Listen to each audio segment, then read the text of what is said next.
Moradores do município de Itapuã do Oeste sofrem até hoje com os impactos da construção da usina de Samuel. A obra foi concluída há mais de 20 anos, mas deixou muitos problemas. Estamos no município de Itapuã do Oeste, localizado a 105 quilômetros da capital Porto Velho. Com pouco mais de 10 mil habitantes, a cidade é jovem e tem sua história ligada à extração de cassiterita e à construção da usina hidrelétrica de Samuel. Mas o que era para trazer desenvolvimento acabou gerando alguns transtornos. E já fazem 25 anos da conclusão da obra. Com a construção da usina, o lençol freático mudou muito e hoje basta cavar cerca de 30 centímetros para encontrar a água. E na época do inverno amazônico, quem mais sofre são os moradores, que têm que lutar tanto contra as alagações quanto contra as doenças. Dona Ivani é uma das afetadas por essa mudança no solo. Há 34 anos morando no mesmo lugar, ela precisa se adaptar com a água que entra em casa quase diariamente durante os mais de 120 dias de chuva. Né? Para amenizar um pouco do sagueiro. Tem 2 crianças pequenas, né? Fica na água e não tem como. Cláudio também precisou mudar toda a estrutura da casa para receber a água. As doenças não chegaram até a família, mas os prejuízos já apareceram. Um dos prejuízos foi que eu tive que drenar a água do poço. Essa água do poço eu não utilizo porque a água vem e enche ali, entendeu? Todo mundo aqui é o mesmo problema. O prefeito do município e empresário Moisés Cavalheiro diz que a solução rápida para o problema seria o serviço de drenagem, mas com um orçamento de 21 milhões por ano, ele garante que fica praticamente inviável. A denúncia sobre a situação da cidade foi feita por ele mesmo, que pede apoio dos parlamentares, principalmente quanto ao investimento. Cada dia que passa, a água vai aumentando, quer dizer, parece que está encharcando o município, então vai chegar uma hora que nós não vamos ter condições.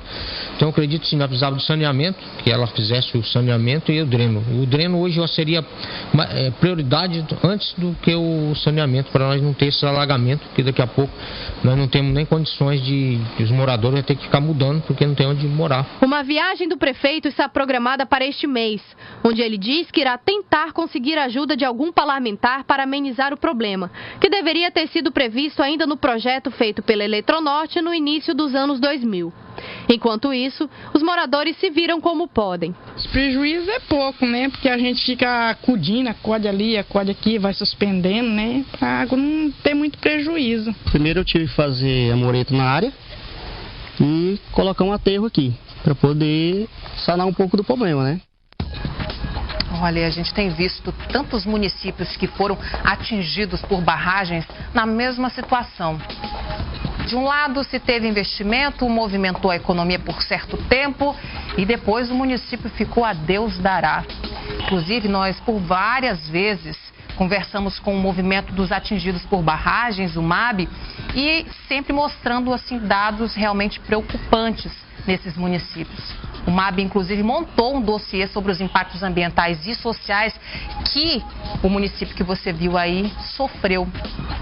Falou, inclusive, da ineficiência de projetos para mitigar esses impactos.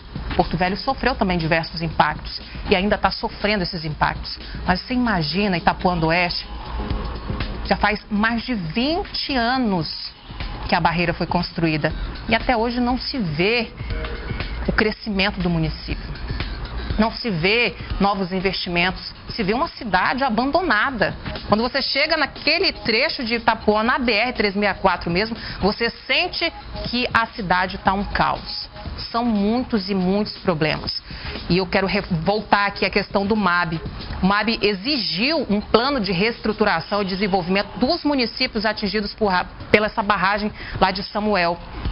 O MAB alegou aí que a construção da barragem de Samuel deixou uma dívida histórica, não apenas para uma determinada parcela da população, não. Muitos foram afetados, muitos que tinham propriedades perto do lago, muitas pessoas. Estima-se aí que pelo menos 800 famílias ainda esperem por uma ajuda, um incentivo. Famílias que deveriam ter sido cadastradas, que deveriam ter sido contempladas com regularização fundiária, que deveriam ter sido assentadas e até hoje não conseguem ter acesso ao crédito. Se você lembra ainda daquela história da ponte sobre o Rio Jamari, é uma história antiga. Os moradores fecharam BR, chamaram a imprensa, chamaram todo mundo, chamaram o poder público para falar sobre a necessidade da ponte. Era preciso fazer uma ponte para dar acesso. Uma ponte que se arrasta há mais de 11 anos, meu amigo. 11 anos aguardando uma ponte. A população, os produtores rurais, quem mora lá do outro lado, sofre porque necessitam de uma balsa para fazer a travessia do rio. A balsa que existe lá faz a travessia de meia em meia hora, encerra os trabalhos às 10 horas da noite. E aí, se precisar, depois desse horário, fica inviável sair. Então, eu digo isso na parte rural lá, a parte que foi atingida pela barragem, para você se localizar aí. Essa obra sem conclusão, meu amigo, é o símbolo da frustração de quem mora ali nas imediações da barragem, daqueles que foram atingidos, que moram ali perto do rio, que moram nas estradas vicinais de Itapuã do Oeste. São famílias que estão esperando até hoje, as mitigações, as compensações de uma obra grandiosa. A gente vê essas duas outras que tem aqui em Porto Velho, uma obra imensa. Mas naquela época que foi construída a usina de Samuel, era uma obra imensa também. Por o número de pessoas que tinha aqui no estado, era uma obra grandiosa. E até hoje se espera que a cidade tenha o retorno daquela obra grandiosa, porque quem construiu e quem usufrui da energia produzida ganhou muito dinheiro. Mas quem foi atingido, quem tinha sua propriedade, até hoje está esperando aí a sorte cair no seu colo, né? E a gente o que pode fazer é mostrar, é cobrar e mostrar principalmente a situação daqueles que estão esperando até hoje que alguma coisa seja feita e que o município volte a crescer, como um dia cresceu quando se veio a notícia de que seria construída uma usina hidrelétrica.